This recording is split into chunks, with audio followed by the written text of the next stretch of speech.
महात्मा विदुर को मैंने पढ़ने का काम किया तो महात्मा विदुर के कुछ किस्से मुझे मिले। एक किस्सा मैं आपके सामने रखना चाहता हूं कि क्यों मैं महात्मा विदुर नहीं हो सकता।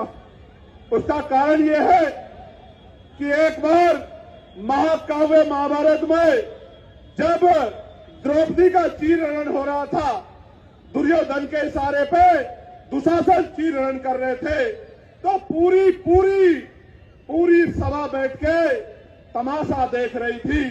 अकेले महात्मा विदुर ऐसे व्यक्ति थे, मैं उनके न्यायप्रियता की दाद दूंगा, जिन्होंने विरोध किया और दुर्योधन को चेतावनी दी कि दुर्योधन ये पाप मत करो, ये पाप आपकी राज्य की सत्ता को निस्ता नाबूद कर देगा।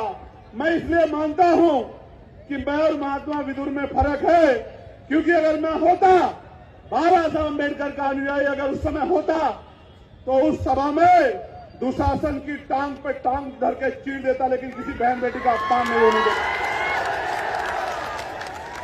मैं चुप होके नहीं बैठता, मेरा जो होता तो होता, लेकिन मैं दुर्योधन और दुशासन की टांग पे टांग धर के चीर देता, लेकिन द्रौपदी का अपमान नहीं होने देता। मेरे लोगों, ये फर्क है महात्मा विदुर में और मुझ में।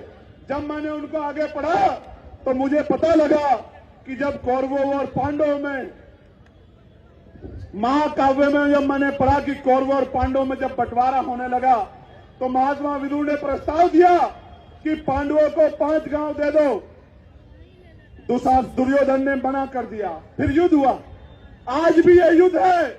मैं भी आपके अधिकारों के लिए सत्ता से लड़ रहा हूं कि मेरे भाइयों को, मेरी माओ को, मेरे बच्चों को, मेरे बुजुर्गों को, इन दलित, पिछड़े, आदिवासी, मुसलमानों को 85% बहुजन समाज के लोगों को अधिकार दे दो।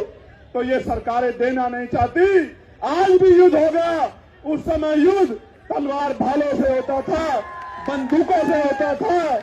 आज का युद्ध बटन दबा के होगा, वोट की ताकत पे होगा।